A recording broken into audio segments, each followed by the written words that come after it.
Kazipet coach ఫ్యాక్టరీపై Ashwini Vaishnav కీలక సమీక్ష నిర్వహించారు. మరింత సమాచారం మా ప్రతినిధి అరుణ్ ని అడిగి తెలుసుకుందాం. అరుణ్, చెప్పండి, అశ్విని వైష్ణవ్ సమీక్షకు సంబంధించి ప్రత్యేకంగా తాజాగా ఉన్న సమాచారం ఏంటి? కాజీపేటలో కేంద్ర ప్రభుత్వం ఏర్పాటు చేస్తున్నటువంటి రైల్ కోచ్ ఫ్యాక్టరీకి సంబంధించినటువంటి వ్యవహారంలో రైల్ మ్యానుఫ్యాక్చరింగ్ యూనిట్ కి సంబంధించినటువంటి అంశం పైన ఈ రోజు కేంద్ర రైల్వే మంత్రి అశ్విని వైష్ణవ్ కీలకమైనటువంటి సమీక్ష నిర్వహించారు. సమీక్ష అనంతరం రైల్వే శాఖ ఇచ్చినటువంటి ఒక ప్రకటనలో అనేక విషయాలు వెల్లడిలోకి వచ్చాయి. త్వరలో ఈ రైల్ మ్యానుఫ్యాక్చరింగ్ యూనిట్ పూర్తి స్థాయిలో అందుబాటులోకి రాబోతుందని, వచ్చే 5 ఏళ్లలో 200 ఇంటర్సిటీ రైళ్లను ఈ manufacturing unit Kazipet manufacturing unit తయారు చేయబోతున్నట్లుగా అశ్విని వైష్ణవ్ తన ప్రకటనలో వెల్లడించారు.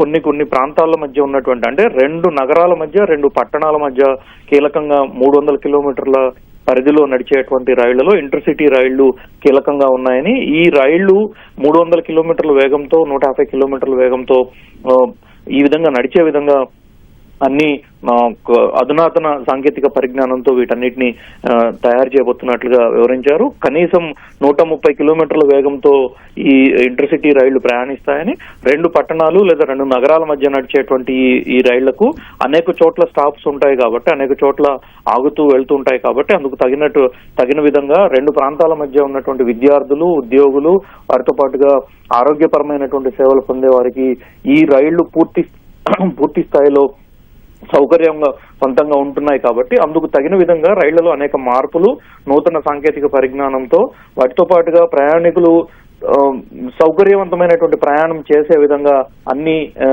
పూర్తి స్థాయిలో చర్యలు తీసుకుంటున్నట్లుగా ఈ రోజు జరిగినటువంటి సమీక్ష ద్వారా కేంద్ర మంత్రి వెల్లడించడం జరిగింది. అదే సందర్భంలో గతంలో ఉన్నటువంటి రైళ్లకు ఇప్పుడు పట్టాలెక్కేటువంటి రైళ్లకు మధ్య చాలా వ్యత్యాసం ఉంటుందని, ఈ వ్యత్యాసంతోనే ప్రయాణికులను మరింత ఆకర్షించే విధంగా ఈ రైళ్లు అధునాతన టెక్నాలజీని మరుగుదొడ్లకు సంబంధించినటువంటి విషయంలో కానీ, కూర్చొని ప్రయాణించేటువంటి విషయంలో కానీ ఎక్కడ ఎలాంటి ఇబ్బందులు తలెత్తకుండా, ఏమాత్రం అసౌకర్యం లేకుండా ఉండే విధంగా రూపొందిస్తున్నట్లుగా, వందే భారత్ తరహాలో ఏ విధమైతే సౌకర్యవంతంగా ఉంటుందో అదే తరహాలో ఈ రైళ్లలో కూడా 300 కిలోమీటర్ల మధ్య అనేక ట్రిప్పులు వేసేటువంటి ఈ రైళ్ల మధ్య కూడా ఆ రకమైనటువంటి సౌకర్యాలు ఉండే విధంగా తాము జాగ్రత్తలు తీసుకుంటున్నట్టుగా, ఆటోమేటిక్ డోర్ సిస్టమ్ పూర్తిగా డోర్లు క్లోజ్ అయిన తర్వాతనే రైళ్లు ప్రయాణం సాగించే విధంగా ఈ కొత్త తరహా రైళ్లలో అధునాతన వ్యవస్థలను ఏర్పాటు చేస్తున్నట్లుగా అశ్విని వైష్ణవ్ ఒక ప్రకటనలో వెల్లడించడం జరిగింది. పర్యావరణ అనుకూలమైనటువంటి విధానం ద్వారా ఈ రైళ్లకు అనేక వసతులు కల్పిస్తున్నట్లుగా, అందులో ప్రధానంగా కాజీపేటకు సంబంధించినటువంటి విషయంలో పూర్తి స్థాయిలో ఇప్పటి వరకు మ్యానుఫ్యాక్చరింగ్ యూనిట్ ఏర్పాటుకు సంబంధించినటువంటి ప్రక్రియ కొనసాగుతుంది. ఇప్పుడు మ్యానుఫ్యాక్చరింగ్ యూనిట్ పూర్తి కావచ్చింది. ఇకపై రైళ్ల తయారీకి సంబంధించినటువంటి కార్యకలాపాలు పూర్తి స్థాయిలో అమల్లోకి రానున్నట్లుగా కేంద్ర మంత్రి తన ప్రకటనలో స్పష్టం చేశారు.